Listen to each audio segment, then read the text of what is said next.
പിന്നെ വേറൊരു ന്യൂസ് എന്ന് പറയുന്നത് വധശ്രമത്തിന് ശേഷം ട്രംപിൻ്റെ ജീവൻ അപകടത്തിൽ നിന്ന് പൊട്ടി.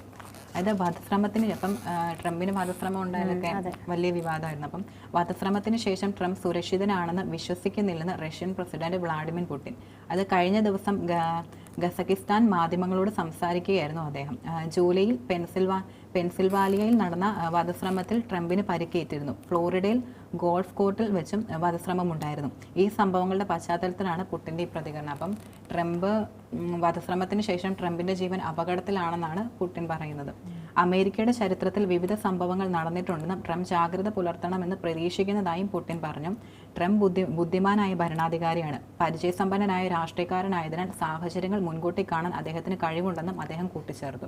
അപ്പോൾ തെരഞ്ഞെടുപ്പിൽ ട്രംപിനെ നേരിടാൻ തികച്ചും അപരിഷ്കൃതമായ രീതികൾ ഉപയോഗിച്ചതായും പുടിൻ ചൂണ്ടിക്കാട്ടി. അപ്പോൾ US തെരഞ്ഞെടുപ്പ് പ്രചരണ വേളയിൽ ട്രംപിൻ്റെ കുടുംബത്തെയും കുട്ടികളെയും രാഷ്ട്രീയ എതിരാളികൾ എങ്ങനെ വിമർശിച്ചുവെന്നത് തന്നെ കൂടുതൽ ഞെട്ടിച്ചുവെന്നും പുടിൻ പറഞ്ഞു. റഷ്യയിൽ കൊള്ളക്കാർ പോലും അത്തരം രീതിയിൽ അവലംബിക്കില്ലെന്നും അദ്ദേഹം പറയുന്നുണ്ട്. അപ്പം ട്രംപിന് വധശ്രമത്തിന് ശേഷം ജീവൻ അപകടത്തിലാണെന്നാണ് പുടിൻ പറയുന്നത്, റഷ്യൻ പ്രസിഡന്റ്.